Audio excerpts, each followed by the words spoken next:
Greetings and welcome to another Sinful Needs tutorial video. This video will be for the new Sinful Needs mesh horns. It'll also touch upon some of the features that are available for those horns in the new A4 Lite HUD that comes included in that package. As you can see here, I'm wearing the new Orcus mesh horns, and I've also worn the HUD that comes with it. And we're going to go ahead and take a look at the classes that are used on this set of attachments. And by the way, if you need a refresher on this, if you look in the folder that is delivered to you when you unpack these horns, you'll find a note card that is named what are the A4 classes and subparts that are used in this attachment. And that'll tell you exactly what the settings are for which part of the horn. To run through them here real quick, you'll see I've got my HUD set to cuticle here right now, and the cuticle on these horns is the soft fleshy bit that meets your skull. Like the horns themselves and many of the coming attachments, especially the mesh ones, the textures that come preset on these are designed to be RGB tinted to help you match to, any look or skin tone that you might want to. And there's a few choices to that degree. I'm going to go ahead and flip back here to the cuticles texture group, and I'm going to click to load it. And you'll see that there's an assortment of 10 textures here. There's 4 light ones, 4 medium ones, and 2 dark ones with some various subtle effects on them, so that you have a nice base to choose from. If you've got a lighter skin tone you want to match, you definitely want to start with one of the lighter textures. For that matter, if you find that you don't like the look of the cuticles at all, they're simple enough to hide. Again, make sure your class is set to cuticle, and then you can just use the transparent button on the light HUD. And if you click that 10 times, not too quickly, you want to give the HUD a chance to process the commands after each click. Then they'll go to 100% transparent and they'll disappear, and then you don't even have to see them. And if you find that you need to bring the horns closer together, now that the cuticle's gone, you can continue to do that with the PSR controls here by just using this double left arrow here under position, and that'll bring those together, just like the button on the one HUD does, for those of you that are familiar with that there.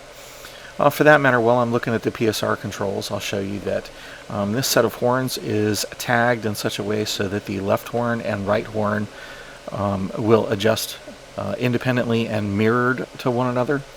So you can do quite a number of things relatively easily with the angle of the horns to make them look more like you might want them to look, which is a fairly unique feature. I've not seen this available in anybody else's horns, so I definitely hope that people will make use of it to get exactly whatever appearance they might want out of their horns. And speaking of those kinds of adjustments, if you find that you don't like the adjustments that you've made, you want to reset them back to normal, you can do that through the PSR menu here. You can just do a restore, and it will return the subpart that you have selected back to its original condition. Now, moving on to the next class, we'll come back to the PSR controls in just a little bit here, but moving on to the next class, we have ivories, which is the horns themselves.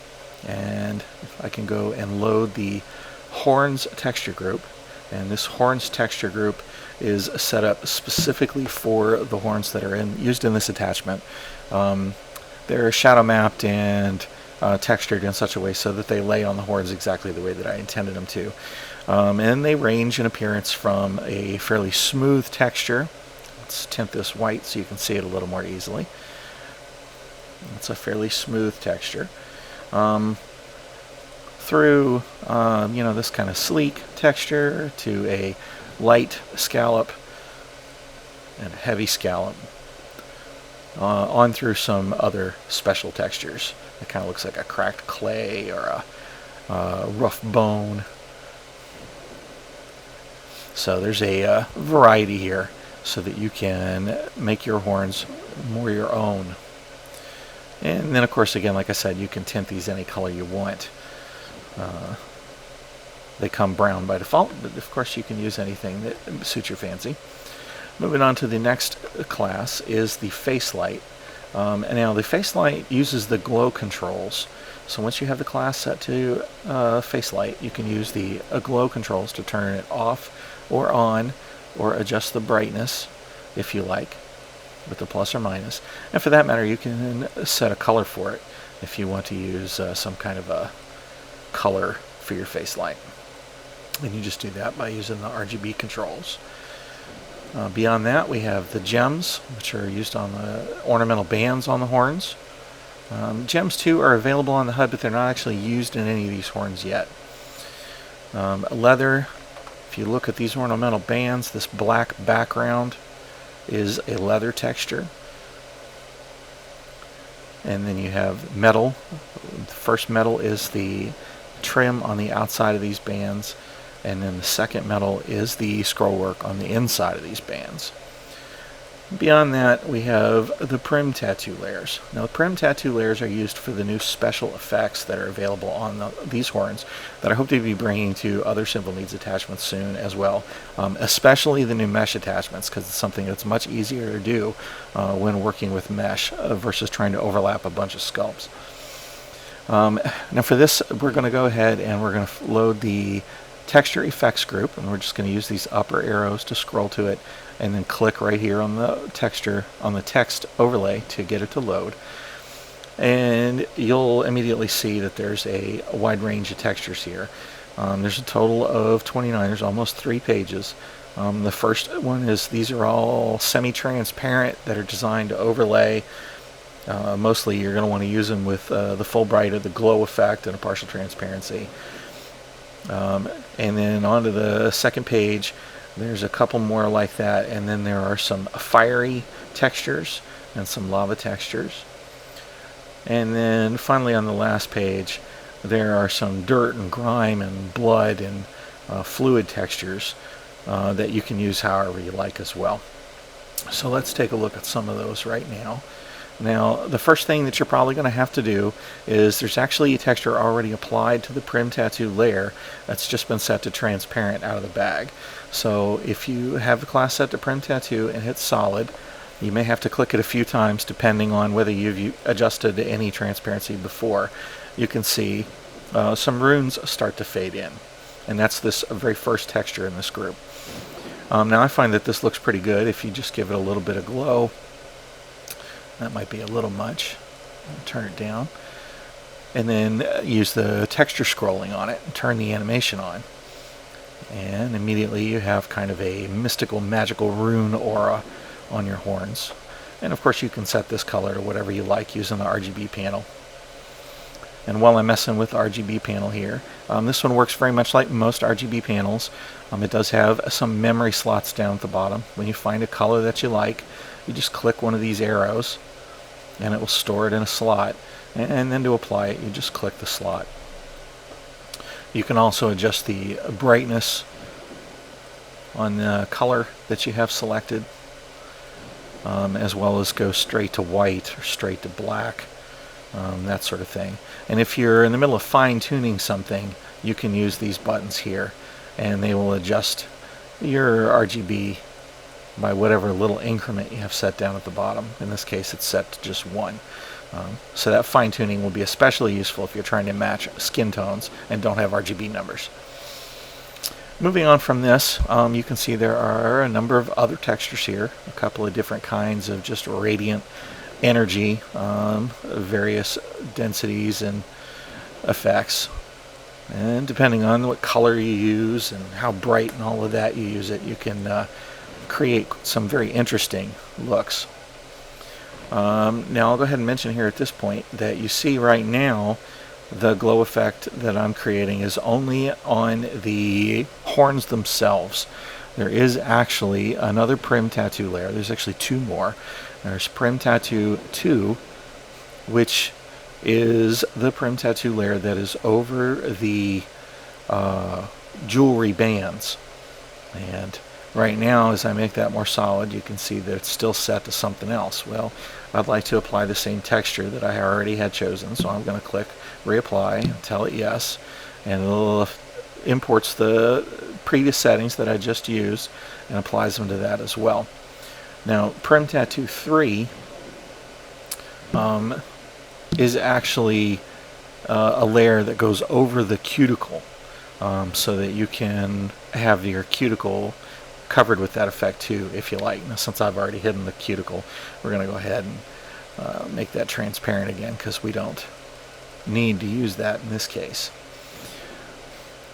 Some of the other textures here that I think look especially good, I kind of like the lightning one. Let's go back to PRIMTATTOO. I'm going to hide that too, so we're just messing with one. And then PRIMTATTOO. We apply the lightning. Now for myself, I kind of like this if we brighten it up as much as we can. Crank up the glow. And you can see that you can adjust the speed on that texture scrolling by using the texture scrolling controls. With a little speed, that really starts to look much more like an actual run of lightning arcing along your horns. As I said before, there's some fiery effects that are on page 2. And those can also be very cool, of course. You don't necessarily have to RGB tint those because they're already colored, although you can certainly add to those colors to generate something that looks a little bit different if you like. What I actually think these work really well for is if I make this a little more transparent. Oh, that's a bit much. A little more transparent. Maybe turn the glow down just a touch. And then I'm going to go back to my ivories, and I'm going to change my horn texture underneath to one of the lavas, and even give that a touch of glow.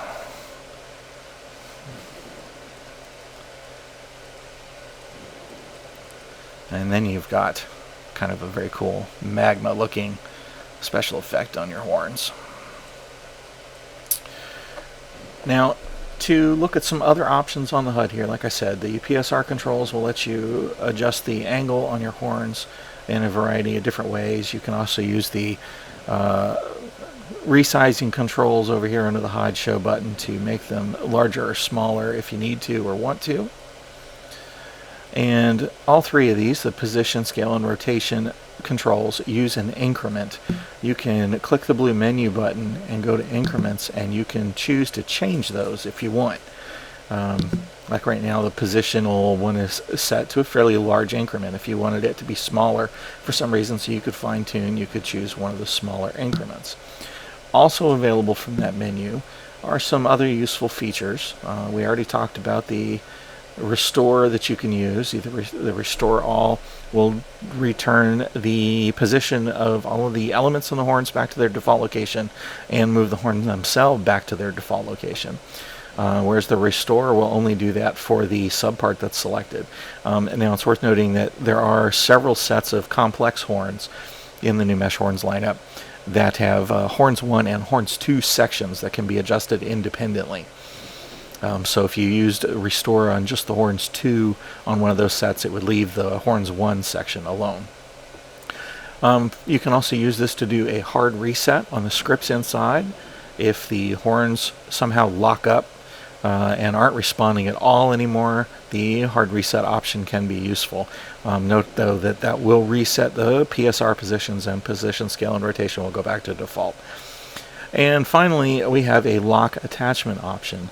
And for those of you that are spending time on the severe roleplay sims where they're limiting script counts, this can be very useful. Once you have a copy, preferably, you want to make sure you keep a backup copy, or at least keep your package so that you can take a new set of horns out should you want to recustomize them. You can choose to lock them in any of a number of ways. You can do a center act lock, for instance. That will just remove the menu scripts, the touch menu scripts that let you do the emotes. Or you can do a PSR lock, which will let you continue to customize the appearance of the surfaces of the horns, but will essentially strip out the positional, scale, and rotational scripts. It's like deleting the resizer and some of these other attachments that you see on the SL Marketplace. Or you can do a full A4 lock, and that will remove the scripts that are used for the PSR and the surface controls, but leave the core and the center act scripts alone, in case you say want to keep the touch menus, but you don't want to change the look of the horns anymore. In this case, a core lock will really not do a lot for these horns because there isn't a core menu. In some other attachments, you might want to do a core lock to remove some of the excess functionality that you don't need. And finally, there's a strip all option, and if you use the strip all button, it will remove all of the scripts, the A4 scripts, the core scripts, and the CenterX scripts, and it should leave you with a script-free item, which can be especially useful if you're trying to build a very low script or no script avatar. Now, you'll notice that when you do this, if you do a lock, no matter which one you do, when you do it, it's going to detach that item. And the reason that it does that is to make sure that the changes that you've made to the attachment are in fact stored, because SL has this nasty habit of when you wear something again, it can forget changes that were made to it while you were wearing it last time. It uses some kind of backup cache or something, and you wind up with all your adjustments lost. But if you were to look in this set of horns now that I did the CenterX lock, you'd see that the CenterX scripts are gone. And if I wanted to also go ahead and do a PSR lock now, I could go ahead and do that as well. So I hope that function will prove useful to any number of people that are trying to lower their script counts.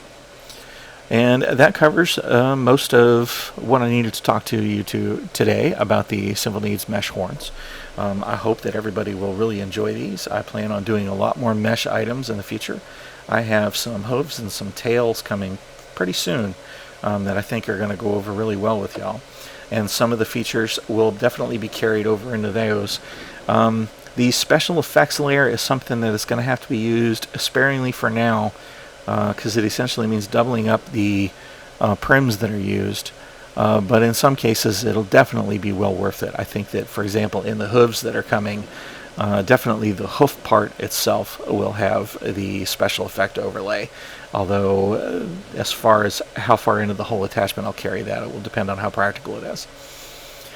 Yeah, well, guess I'm just rambling now, so I'm going to go ahead and thank you all for your time. And please let me know if you have any questions. Feel free to IM me or just ask in either the Sinful Needs group or the Sinful Needs update group. Stay simple, everyone.